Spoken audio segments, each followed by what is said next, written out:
Hello everyone. Today in this video we will talk about Ileana D'Cruz and why she is not getting movies in Bollywood or in South industry. So Ileana D'Cruz का birth 1st of November 1986 को मुंबई महाराष्ट्र में हुआ था, लेकिन उनका ज़्यादातर childhood Goa में बीता। इलियाना के फादर रिनाल्डो डिक्रूज एक मैकेनिकल ड्राफ्ट्समैन है और उनकी मदर समायरा एक होममेकर हैं।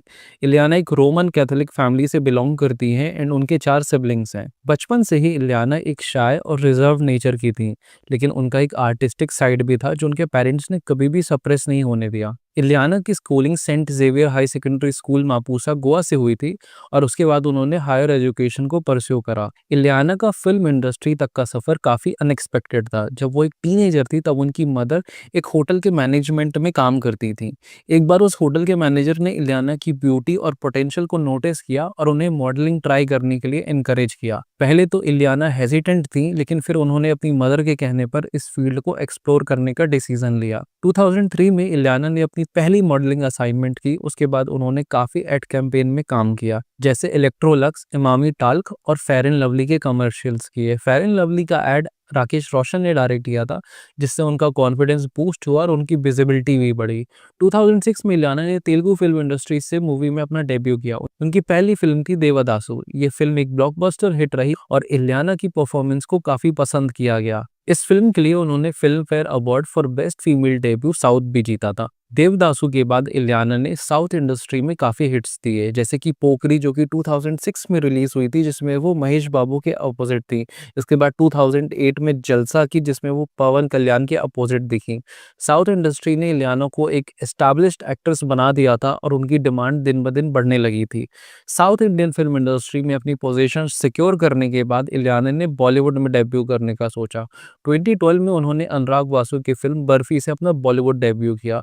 इस फिल्म में उन्होंने रणबीर कपूर और प्रियंका चोपड़ा के साथ काम किया था। इलियाना ने इस मूवी में श्रुति का कैरेक्टर प्ले किया था और उनकी सटल और इमोशनल एक्टिंग को क्रिटिक्स ने काफी अप्रिशिएट किया था। बॉक्स ऑफिस पे बर्फी सुपरहिट रही और इलियाना को film fair award for best female debut भी मिला। इस फिल्म के बाद उनकी पॉपुलैरिटी बॉलीवुड में काफी बढ़ गई और उन्होंने कई बड़े प्रोजेक्ट्स भी साइन किए। इलियाना ने 2013 में शाहिद कपूर के ऑपोजिट फटा पोस्टर निकला हीरो में काम किया था। ये एक एक्शन कॉमेडी मूवी थी जिसमें उन्होंने काजल का कैरेक्टर प्ले करा था, लेकिन इस मूवी ने बॉक्स ऑफिस पर कुछ खास अच्छा परफॉर्म नहीं किया था। इसके बाद इन 2014 she appeared in Main Tera Hero opposite Varun Dhawan and Nargis Fakhri. ये एक साउथ रीमेक कमर्शियल एंटरटेनर थी जिसको कि डेविड धवन ने डायरेक्ट किया था। इन द सेम ईयर वो सैफ अली खान के अपोजिट हैप्पी एंडिंग में नजर आई एंड अगेन ये रोम कॉम मूवी भी ऑडियंस को इम्प्रेस नहीं कर पाई। But in 2016 she worked in Rustom opposite Akshay Kumar, जहां पर उन्होंने सिंथिया पावरी का कैरेक्टर प्ले किया था। ये क्राइम थ्रिलर मूवी थी जो कि रियल इंसिडेंट पर बेस्ड थी एंड इवेंचुअली ये मूवी उनकी बॉक्स ऑफिस पर हिट हुई। आफ्टर दैट इन 2017 इलियाना की 2 मूवीज रिलीज हुई एंड दोनों ही फ्लॉप हो गई थी। One was Mubarakan opposite Arjun Kapoor and second one was Baadshaho, where she played Maharani Gitanjali Devi opposite Ajay Devgn. लेकिन 2018 में अजय देवगन के साथ उनकी critically and commercially successful crime drama movie Raid आई एंड ये बॉक्स ऑफिस पे सक्सेसफुल रही। बट आफ्टर रेड उनकी कई मूवीज आई like Pagalpanti, a south Indian movie named Amar Akbar Anthony, but दोनों ही मूवीज बॉक्स ऑफिस पे डिजास्टर रहीं। इन 2021 ओटीटी पर बिग बुल नाम की एक मूवी आई अपोजिट अभिषेक बच्चन। इसको भी कुछ खास अच्छा रिसेप्शन नहीं मिला था। इन 2022 रणदीप हुडा के अपोजिट उन्होंने तेरा क्या होगा लवली नाम की एक मूवी करी थी, बट ये मूवी कब आई और कब चली गई किसी को पता नहीं चला। एंड इन 2024 दो और दो प्यार ये last released Ileana D'Cruz movie है जिसमें वो नजर आई थी। So we can say that कि after covid just like Bollywood Ileana का मूवी ग्राफ भी नीचे ही जाता गया है। उनकी back to back movies flop होने लगी और उनको बॉलीवुड में काम मिलना मुश्किल हो गया था। मीनवाइल इन 2023 एक न्यूज आई कि इलियाना को तमिल फिल्म इंडस्ट्री से बैन कर दिया गया था। एक तमिल फिल्म प्रोड्यूसर ने ये कंप्लेन की थी कि इलियाना ने एक फिल्म के लिए एडवांस पेमेंट लिया था, लेकिन शूटिंग के लिए उन्होंने पार्टिसिपेट नहीं किया। इस वजह से प्रोड्यूसर को काफ़ी फाइनेंशियल लॉस हुआ था। इस कंप्लेंट के बाद रिपोर्ट्स आई कि उन्हें तमिल इंडस्ट्री से बैन कर दिया गया है, लेकिन इलियाना या किसी ऑफिशियल सोर्स ने इस बात को कभी भी कंफर्म नहीं किया था। अकॉर्डिंग टू इलियाना, जब 2012 में इलियाना ने बर्फी के साथ बॉलीवुड में डेब्यू किया था, इसके बाद उन्हें ज़्यादातर हिंदी फिल्म से ही ऑफर आए थे एंड दैट्स वाई उन्होंने हिंदी मूवीज़ पर फोकस किया and she also wanted to do some different stuffs and because of that Ileana के साउथ साउथ इंडियन फैंस और साउथ इंडस्ट्रीज के कुछ लोगों को लगा कि इलियाना ने साउथ फिल्म्स को इग्नोर करना स्टार्ट कर दिया है and from now onward she will only work in Bollywood films.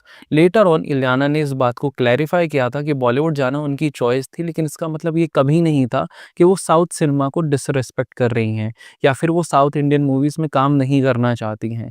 इसके अलावा साउथ इंडियन इंडस्ट्री से इलियाना के अनप्रोफेशनल बिहेवियर और ऑन सेट इश्यूज को लेकर भी कई न्यूज़ आई थी। अकॉर्डिंग टू रिपोर्ट्स इलियाना के टेंट्रम्स जैसे शूट्स को डिले करना और उनके प्रोफेशनल कंडक्ट की वजह से कई कंट्रोवर्सीज हुई थी। एक एग्जांपल दिया गया था तमिल फिल्म नन जो कि थ्री इडियट्स की रीमेक थी। इस मूवी में इलियाना ने रिपोर्टेडली एक सॉन्ग सीक्वेंस को शूट करने से मना कर दिया था जो कि विजय के साथ था एंड इन सब चीज़ों का इलियाना के करियर पर काफ़ी इम्पैक्ट हुआ था। बॉलीवुड डेब्यू के बाद उन्हें साउथ इंडियन इंडस्ट्रीज से काफ़ी कम ऑफर मिलने लगे थे।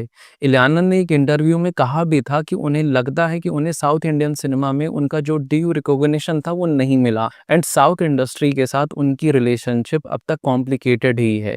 जस्ट लाइक हर प्रोफेशनल लाइफ, इलियाना की पर्सनल लाइफ को भी काफ़ी डिस्कस करा गया है। उनका नाम कई लोगों के साथ जोड़ा गया, लेकिन उनका सबसे सीरियस रिलेशनशिप एंड्रयू नीबोन के साथ था जो कि एक ऑस्ट्रेलियन फोटोग्राफर हैं। दोनों काफ़ी टाइम तक एक साथ रहे और रूमर्स थे कि दोनों शादी भी करने वाले हैं, लेकिन 2019 में दोनों का ब्रेकअप हो गया था। After that in 2022 she was rumouredly dating Sebastian Michel जो कि एक्ट्रेस कैटरीना कैफ के भाई हैं। They were spotted together on vacations and at social gatherings, लेकिन दोनों में से किसी ने भी इस रिलेशनशिप को लेकर कभी भी कोई कंफर्मेशन नहीं दिया। एंड नाउ इलियाना अपनी एक नई जर्नी पर हैं। इन 2023 इलियाना ने अनाउंस किया था कि वो एक बेबी एक्सपेक्ट कर रही हैं और उन्होंने अपनी प्रेगनेंसी जर्नी सोशल मीडिया पर भी शेयर की। 2023 के अगस्त में उन्होंने अपने बेबी बॉय क्वा फिनिक्स डी क्रूज को बर्थ दिया था। इलियाना अपनी लाइफ के इस नए चैप्टर में काफ़ी खुश हैं और अपना मदरहुड एंजॉय कर रही हैं एंड लेटर ऑन उन्होंने ये रिवील किया था कि उनके पार्टनर माइकल डोलान हैं। इसी बीच इलियाना ने मूवीज़ से ब्रेक लेने का डिसीजन लिया जब उनका करियर ग्राफ नीचे जा रहा था। एक इंटरव्यू में उन्होंने बताया कि उन्हें सेल्फ रिफ्लेक्शन और मेंटल पीस की ज़रूरत थी। इलियाना ने कहा कि वो अपनी प्रायोरिटीज़ को और समझना चाहती हैं और अपने आप को थोड़ा टाइम देना चाहती हैं।